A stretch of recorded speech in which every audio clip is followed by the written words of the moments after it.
Tu ne le sais peut-être pas, mais ton chien et ton chat veillent sur toi.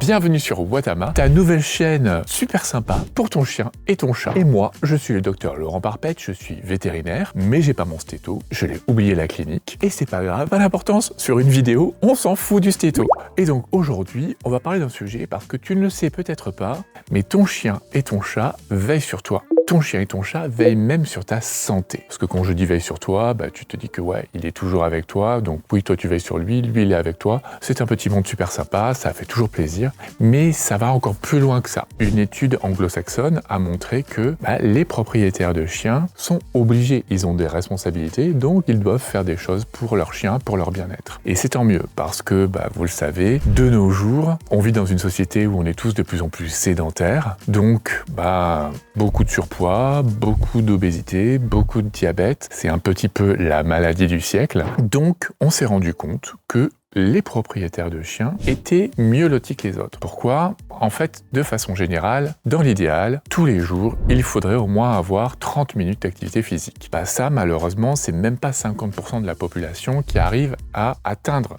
ce niveau-là. Eh bien, en fait, une étude anglo-saxonne a montré que 74% des propriétaires de chiens atteignaient donc ces 30 minutes-là et même les dépassaient. En gros, c'est 30 minutes par jour ou 150 minutes par semaine. Je pense qu'ils se sont dit que le week-end, c'était off. Donc c'est 30 minutes x 5, ça fait 150, et tu zappes le week-end, tu ne fous rien. Et ça fait un minimum. Et ils se sont rendus compte que les propriétaires étaient à plus de 30 minutes, étaient même à 220 minutes en moyenne par semaine. Donc ça, c'est super bien, parce que du coup, ça veut dire que les gens se dépensent plus. Forcément, tu es obligé de sortir ton chien pour qu'il aille faire ses besoins, pour qu'il aille se balader, qu'il aille retrouver ses copains, qu'il puisse lui aussi sociabiliser. Et qu'est-ce que font la plupart des gens ? En fait, la plupart du temps, ils vont marcher avec leur chien. Donc ça, c'est déjà très bien. Et 10% de ces propriétaires-là faisaient même du sport avec leur chien, et donc c'était essentiellement du vélo ou du jogging. Donc ça fait plaisir. Un point de plus pour Gryffondor. En gros, quand on possède un animal, on multiplie par 4 les chances d'augmenter son activité physique. Du coup, vous marchez plus, vous dépensez plus de calories, vous allez avoir une meilleure condition physique et forcément, ça fait que vous êtes en meilleure santé. Vous allez avoir des meilleures conditions cardiovasculaire, et là aussi c'est montré que les propriétaires de chiens ont généralement moins de risques de développer de l'hypertension cardiovasculaire. Et ça, c'est une très bonne chose parce que ça va de pair avec la sédentarité et avec le surpoids. Donc c'est vraiment une très très bonne nouvelle. Si vous avez un chien, vous allez être un sportif hors pair. Est-ce que avoir un chien, c'est bon pour la santé mentale ? Avoir un chien, c'est très bien pour la santé physique, parce qu'on bouge plus, parce qu'on se dépense plus, parce que il faut sortir le chien. Mais c'est aussi très bon pour votre santé mentale, à plein de niveaux différents, parce que vous êtes obligé de sortir le chien, donc vous allez vous balader en plein air. Donc rien que d'être en plein air, ça dégage les idées, on respire mieux, on est mieux. Il y a des études qui montrent aussi que tout simplement être en forêt, rien que d'être en forêt, ça fait du bien. Mais là, vous y êtes pour balader votre chien, vous baladez votre chien dans votre parc, ça vous fait du bien. Ça vous détend, ça vous déstresse. Puis aussi, vous allez rencontrer des gens, parce que vous êtes en train de balader votre chien, donc vous allez rencontrer d'autres personnes qui baladent son chien, et du coup, les chiens vont interagir entre eux, du coup, vous allez parler avec monsieur ou madame Labrador, monsieur ou madame Teckel, et donc ça fait super plaisir. Donc, vous augmentez vos interactions sociales, la communication, vous diminuez votre niveau de stress, et ça c'est montré à plein de niveaux. C'est montré chez les gens qui travaillent, mais c'est aussi montré chez les personnes âgées.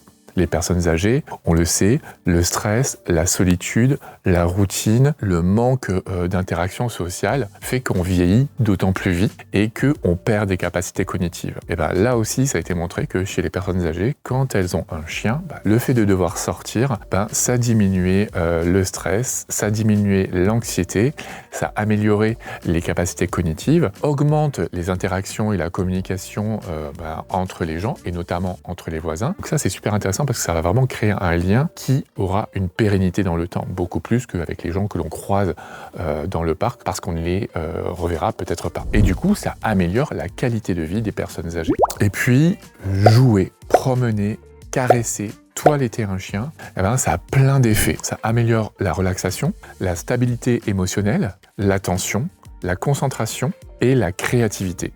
Et c'est encore plus vrai lorsque vous jouez avec votre chien. Tout simplement parce que vous allez avoir des émotions positives et justement, vous allez oublier tout le reste. Les enfants et le chien, c'est le duo infernal, mais un duo optimal. Pourquoi ? Bien sûr, les enfants et le chien, c'est juste le bonheur pour les enfants, mais c'est aussi le bonheur pour le chien. Il est trop content de le voir, ils vont jouer ensemble, ils partagent des moments exceptionnels. C'est à la fois un confident, c'est un protecteur et c'est le meilleur ami. Donc pour les enfants, avoir un animal, c'est vraiment un plus. Ça va l'aider à plein de niveaux différents parce que oui, ça va lui permettre de gagner en assurance, ça va lui permettre d'apprendre la responsabilité lorsque vous allez lui dire « Tiens, va lui donner à manger, est-ce qu'il a mangé, est-ce que tu as regardé s'il a bien fait ses besoins dans le parc ?» et tout. Donc, vous le responsabilisez. Et puis, en fait, ce lien qui se crée comme entre chaque personne et un animal que l'on aime, qui existe, qui n'est pas tangible, qui n'est pas perceptible, mais qui se fait et qui va avoir des effets vraiment insoupçonnés. Parce que si je vous dis que votre chien va aider à l'apprentissage de la lecture de votre enfant, vous ne voyez pas forcément le lien. Et pourtant, là aussi, il y a des études qui l'ont prouvé. Pourquoi ? Lorsque l'enfant est en train d'apprendre à lire, c'est pas quelque chose qui est forcément agréable pour certains. Ils ont parfois du mal. Et puis, parce que ils ont pas envie de se sentir jugés. Moi, je me souviens très bien que quand je lisais et que je répétais ou que j'oubliais, je me faisais reprendre. Pour certains d'entre nous, se faire reprendre, on n'a pas envie de l'entendre parce qu'on sait déjà stressant de se tromper. Donc, quand on vous le dit, ça rajoute une couche et on n'a pas forcément envie de l'entendre. Et le chien, lui, il est là. Et il va jouer un rôle fondamental parce qu'il ne se moque pas, il ne rigole pas, il ne reprend pas, il ne critique pas, il ne juge pas. Et donc, en fait, les études ont montré que faire lire un enfant en présence d'un chien, et donc lui dire, tiens, lis-lui l'histoire, raconte-lui l'histoire, et justement, ça rassure l'enfant. Parce que le chien est là, ça l'apaise, et il va lui raconter l'histoire. Ça les motive d'autant plus parce que ils aiment cette présence et que ils ont envie de lui raconter l'histoire. Donc, il y a un effet à la fois motivation, ça le booste, il a encore plus envie de lui raconter des nouvelles histoires et ça le rassure, donc ça lui permet, lui, de diminuer son niveau de stress. Donc le chien est un ami, un allié dans son développement et dans son apprentissage. Ils ont même montré que en présence d'un chien, l'enfant était donc plus concentré et que parfois, pour ceux que ça ne distrait pas, de caresser le chien, ça augmente le temps de lecture. Ils ont montré que plus le chien était caressé, plus l'enfant allait lire longtemps. Donc voilà, si vous voyez que votre enfant a des difficultés, tentez ça. Après tout, il y a plein de nouvelles thérapies maintenant. Vous avez de l'équithérapie avec les chevaux et de la cynothérapie, donc avec les chiens. Tentez ça, faites-lui raconter des histoires. Ça le fera lire, ça le fera gagner en confiance, ça va lui faire du bien et le chien sera aux anges, il ira dormir paisiblement, tranquillement à côté de lui et ça sera que du bonheur. Il a été aussi montré que la présence d'un chien dans une classe était bénéfique pour toute la classe. Parce que justement, encore une fois, le chien est là, il dort dans un côté où il vient les voir, il passe entre eux et il demande 2-3 caresses et du coup, ça améliore l'ambiance dans la classe. Parce que c'est toujours pareil, il y a des enfants pour qui aller à l'école c'est stressant, parce que il y a un contrôle ou parce que ils s'entendent pas très bien avec leurs copains. Peu importe, c'est un environnement qui est stressant. Imaginons qu'il y a un contrôle ou qu'il doit passer à l'oral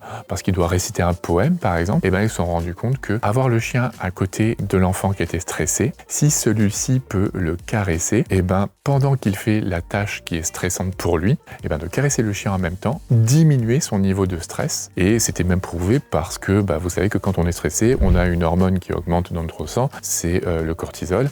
Il y avait moins de cortisol dans ces cas-là. Donc, avoir un chien dans une classe ou dans un groupe, on peut aller plus loin, ça va faire une ambiance qui sera plus chaleureuse, plus empathique, plus propice à l'apprentissage et qui va faire que forcément, il y aura moins d'impact négatif, il y aura une meilleure mémorisation, une meilleure restitution de tout ce qu'on aura appris à l'école ou dans ce groupe. Enfin, est-ce que avoir un chien augmente l'activité physique des enfants ? Ça paraît tout à fait envisageable. On sait que chez l'adulte et chez les personnes âgées, c'est intéressant d'avoir un chien parce que ça augmente les activités physiques. C'est exactement exactement pareil chez les enfants. Il y a une étude qui a pris un groupe de 600 enfants. Ils les ont divisés en deux. Il y avait un groupe de 300 enfants à peu près qui n'avaient pas de chien et 300 enfants qui avaient un chien. À chaque fois, ces enfants avaient entre 2 et 6 ans. Ils les ont suivis, ces enfants, pendant 3 ans. Eh bien, ils se sont rendus compte que les enfants qui étaient accompagnés d'un chien avaient plus d'activité physique que les autres. Pourquoi? Parce qu'ils vont jouer avec le chien, parce qu'ils vont marcher avec le chien, parce qu'ils amènent le chien balader dans le parc, tout simplement, et que les enfants jouent encore plus avec leur chien que les adultes, en tout cas plus facilement. Eh ben, ça a montré que les enfants qui étaient en contact avec un chien augmentaient leur activité physique, donc par le jeu ou par la marche, de 52 minutes par rapport aux enfants qui n'en avaient pas. Donc c'est quand même énorme. Et à contrario, pendant l'étude, il y a des enfants qui ont perdu leur chien. Et ben, ils se sont rendus compte que du coup, l'activité journalière diminuait de 62 minutes. Donc c'est pour vous montrer à quel point la présence d'un chien est importante. Donc forcément, avoir des activités physique encore plus à cet âge-là et encore plus de nos jours parce que chez l'enfant aussi, la sédentarité c'est un problème et donc le surpoids chez l'enfant est un gros problème. Donc d'avoir des moyens de favoriser cette activité physique à travers le jeu et les interactions avec le chien, c'est juste une opportunité géniale. Parce que chez l'enfant qui est en pleine croissance, en plein développement, ça sera quelque chose qui sera encore plus bénéfique l'entièreté de sa vie parce que ça a été montré que du coup, on améliore les conditions générales, la santé globale, les conditions cardiovasculaires et que ça diminuait dans le temps le risque de pathologie chronique. Donc, poussez votre enfant à aller jouer dans le jardin avec son chien, qu'il aille se dépenser, qu'il aille courir, ça fera du bien au chien, ça fera du bien à l'enfant, ça vous fera du bien, vous aurez 10 minutes, une demi-heure de répit et ça fait plaisir. Autre chose, est-ce que avoir un chien peut améliorer le risque allergique des enfants? Ça, c'est une question qu'on m'a souvent posée en consultation, que c'était parfois une crainte chez les futures mamans qui allaient avoir un bébé et qui se demandaient, voilà, si l'enfant allait être allergique, s'il valait mieux écarter le chien, le chat. Voilà, c'est vrai que de nos jours, le risque allergique augmente énormément dans la population humaine, je parle. Forcément, elle augmente aussi chez le chien et le chat, mais on a beaucoup plus de données chez l'humain. Et ça, forcément, avec la pollution, avec les médicaments, les antibiotiques qui sont utilisés parfois à outrance, l'alimentation, tout ça, ça modifie notamment le microbiote intestinal. Ça favorise le risque d'allergie sur toute la vie. Donc, on s'est rendu compte que avoir un chien, avoir un chat dans les premières années de la vie, et quand je dis les premières années, c'est-à-dire de sa naissance jusqu'à ses 3 ans, au contraire, ça diminuait le risque d'allergie de 13% selon certaines études. Donc c'est absolument pas négligeable. Pourquoi? Parce qu'en fait, l'enfant va être en contact directement avec ses allergènes, puis parce que vous êtes aussi en contact avec ses allergènes. Donc ça fait partie intégrante de la biodiversité de votre enfant. Vous lui avez transmis une partie de votre immunité et lui, il baigne dans un environnement. Plus cet environnement va être riche et divers, plus ça va être bénéfique à sa santé globale. Donc avoir un chien et un chat, finalement, que du bonheur. Alors tout ce que je vous ai dit dans cette vidéo, tout ça c'est formidable, mais ce n'est pas une raison suffisante pour prendre un chien. Avoir un chien, c'est bien plus que des bénéfices pour soi, c'est des responsabilités, c'est énormément de choses que vous allez devoir accomplir pour son bien-être à lui en premier et votre bien-être à vous par la suite. Donc ça doit être quelque chose gagnant-gagnant, pas uniquement dans un seul sens. Moi, je trouve ça génial, toutes ces études qui nous confirment ça. Du coup, pour les gens qui parfois ont tendance à vous dire « Oh, c'est qu'un chien, c'est qu'un animal » en parlant de tous les autres animaux, non. En fait, ça prouve bien une chose, c'est que nous sommes une espèce sociale et nous vivons dans un écosystème et nous sommes en interaction. Alors, je vais vous paraître un petit peu hurluberlu dans ces cas-là, peut-être, ou fleur bleue, mais que ce soit les plantes, la terre, l'eau et tout ça, pour moi, c'est vraiment quelque chose de très global et nous sommes tous en interaction les uns avec les autres d'une façon perceptible ou non. Et forcément, ça a des retentissements d'une façon ou d'une autre. Et donc voilà. Donc il faut protéger tout ça et donc continuer à veiller sur votre chien parce que lui, il veille sur vous. Tada!